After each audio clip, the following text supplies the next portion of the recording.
Welcome to களஞ்சியம் family. இன்னைக்கு நம்ம கிறிஸ்மஸ்க்கு வேண்டி கேக் பார்த்துடலாம். அதுக்கு என்னென்ன பொருட்கள் வேணுங்கிறத பார்க்கலாம். மைதா 110 கிராம் எடுத்து வச்சிருக்கிறேன். சர்க்கரை நான் 80 கிராம் எடுத்திருக்கிறேன். இந்த 80 கிராம் உங்களுக்கு ஒரு மிதமான டேஸ்ட்ல இருக்கும். இன்னும் கொஞ்சம் வேணும்னா ஜாஸ்தியா எடுத்துக்கோங்க நீங்க. அப்புறம் இது பால் 100 மில்லி, கிராம்ல பாத்தீங்கன்னா 85-80 கிராம் அந்த மாதிரி வரும். ஒரே ஒரு முட்டை, பட்டர் ஒரு 3 ஸ்பூன் எடுத்துக்கோங்க, அது உருக்கி வச்சுக்கணும். இது வெனிலா எசன்ஸ், இது சிந்தட்டிக் எசன்ஸுங்கிறதுனால நான் ஒரு 10 மில்லி எடுத்திருக்கிறேன் நானு.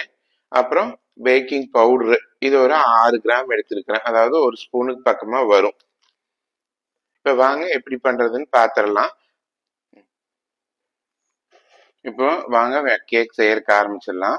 இதுக்கு ஃபர்ஸ்ட் ஒரு பவுல் எடுத்துக்கணும். அகலமான பவுல்ல ஒரு முட்டையை உடைச்சு சேர்த்திக்கோங்க.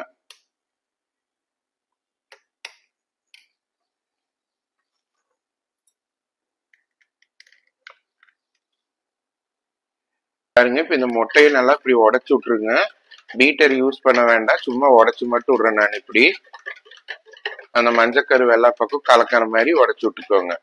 இப்போ நம்ம எடுத்து வச்சிருந்த சர்க்கரையை இந்த மாதிரி பொடி பண்ணிக்கோங்க, மிக்சியில பவுடர் பண்ணி சேர்த்துக்கலாம். பாருங்க, இப்போ பீட் பண்ணிக்கலாம் நம்ம இதைய. பாருங்க, இப்ப நம்ம சர்க்கரையும் முட்டையும் போட்டு நல்லா அடிச்சுக்கோங்க. உங்ககிட்ட இந்த மாதிரி ஹேண்ட் பிளண்டர் இல்லைன்னா ஆர்டினரி பீட்ரோ விஸ்கோ வச்சு அடிச்சுக்கோங்க. பாருங்க, அடிச்சாச்சு. இப்ப இது கூட நம்ம வெண்ணெய் சேர்த்திக்கலாம். எடுத்து வச்சிருந்த வெண்ணெயை நான் உருக்கி வச்சிருக்கிறேன், உருக்கி சேர்த்திக்கோங்க. உருக்கி சேர்த்திட்டு அடிச்சுக்க கொஞ்சம் பீட் பண்ணிக்கலாம்.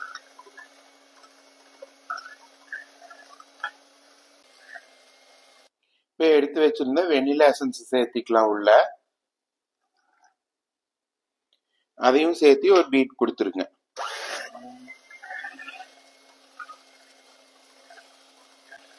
இப்போ பால் ஊத்திக்கலாம். அதுல பால் ஊத்தி இந்த பாலையும் நல்லா ஒரு அடி அடிச்சிருங்க.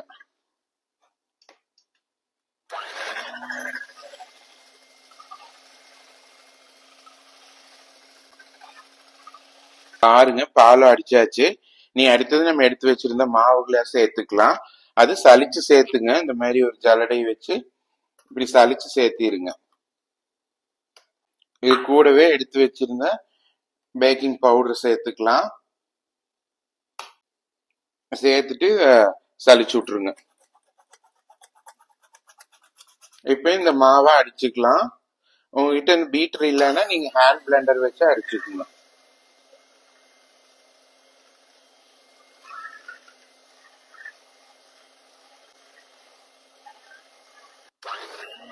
பாருங்க, இப்ப எல்லாம் நல்லா அடிச்சாச்சு.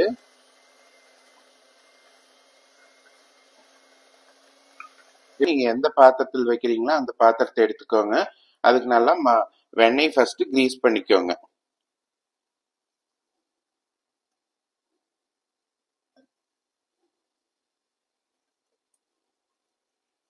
எல்லா பக்கம் இந்த வெண்ணெய் படுற மாதிரி கிரீஸ் பண்ணியாச்சு.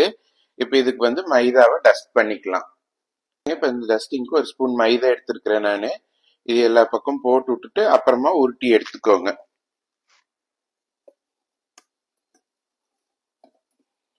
இந்த மாதிரி பண்ணிட்டீங்கன்னா எல்லா பக்கமும் பிடிச்சிக்கும். அந்த மைதா கேக் ஒட்டாம வந்துடும் நம்மளுக்கு. அதுக்குதான் இந்த டஸ்டிங் பண்றது. நம்ம கேக் பேட்டர் எப்படி இருக்குதுன்ட்டு இது 2 தடவை கட் அண்ட் ஃபோல்டு மெத்தட்ல நீங்க இப்படி கட் பண்ணி மாத்தி மாத்தி பண்ணிக்கோங்க. ஒரு 2-3 தடவை பண்ணீங்கன்னாவே போதும். அதுக்குள்ள இருக்கிற ஏர் பபிள்ஸ் எல்லாம் ரிலீஸ் ஆயிரும்.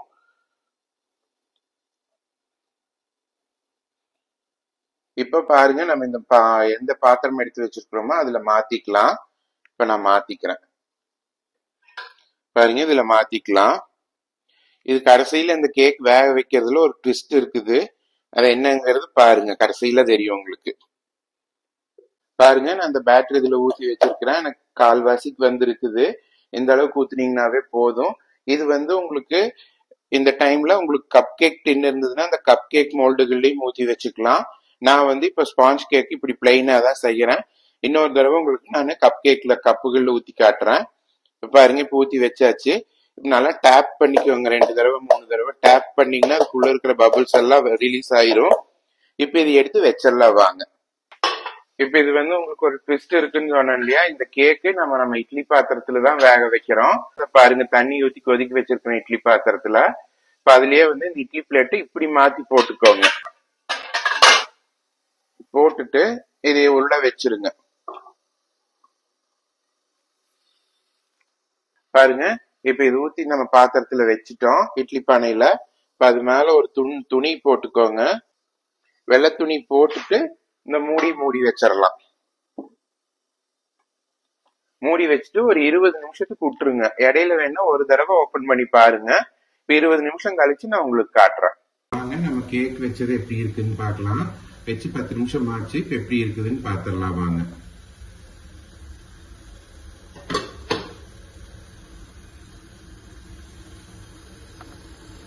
பாருங்க, இன்னும் நம்ம கேக் வேகல, உள்ள கொலகொலன்னு இருக்குது.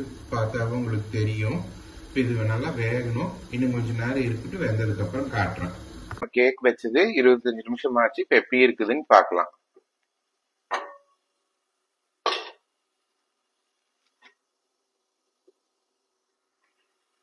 பாருங்க, நல்லா ஃபிளப்பியா மேல வந்திருக்குது, உப்பி வந்திருக்குது. ஒரு டூத் பிக்கோ மைகோதியோ இல்ல கத்தினாலும் விட்டு பாருங்க.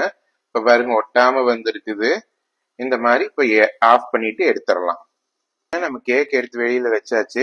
இது ஒரு 2 நிமிஷம் ஆறணும். ஆறுனதுக்கு அப்புறமா கொட்டுறோம் பாருங்க. கொட்டிட்டு காட்டுறேன் பாருங்க.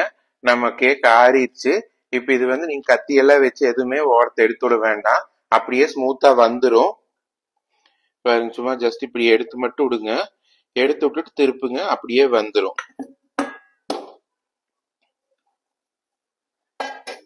பாத்தீங்களா, நம்ம கேக் ரெடி ஆயிடுச்சு. ஸ்பாஞ்சியா இருக்குது பாருங்க. நம்ம கேக் வந்து பாத்திரத்துல ஒத்துணும் கூட ஒட்டாம அப்படியே கழண்டு வந்திருக்குது. நம்ம எப்படி கிரீஸ் பண்ணி வச்சோமோ அதே மாதிரி இருக்குது பாத்திரம். கிறிஸ்துமஸ்க்கு வேண்டி கேக் செஞ்சது. கேக் ரெடி ஆயிடுச்சு. எல்லாருமே நினைச்சிட்டு இருப்பீங்க கேக் செய்யணும்னாக்கா அவன் வேணும், பீட்டர் வேணும் அப்படின்ட்டு. இப்ப நம்மளுக்கு அவன் பீட்டர் எதுவுமே இல்லாம சிம்பிளான டைப்ல உங்களுக்கு செஞ்சு காட்டி இருக்கிறேன் இந்த கேக்கு. நீங்க இது வந்து கப் கேக்லயும் கூட ஊத்திக்கலாம். இதுக்கு வேற பிளேவர் வேணாலும் நீங்க போட்டுக்கலாம். என்னென்ன வேணுமோ எல்லாமே மாத்தி போட்டுக்கலாம். கலர் வேணாலும் போட்டுக்கலாம். நான் இது கலர் எல்லாம் எதுவுமே போடாம தான் செஞ்சிருக்கிறேன். எசன்ஸ் மட்டும் வெனிலா எசன்ஸ் ஊத்தி இருக்கிறேன். நீங்க பைனாப்பிள் போட்டு எல்லோ கலர் போட்டுக்குங்க, ஸ்ட்ராபெரி போட்டு பிங்க் கலர் போட்டுக்கலாம். எல்லாமே பண்ணிக்கலாம். நீங்க இதை ட்ரை பண்ணுங்க. பாருங்க, இப்ப கட் பண்ணி காட்டுறேன் பாருங்க. பார்த்தாவே தெரியும் எவ்வளவு சாஃப்டா இருக்குதுன்ட்டு.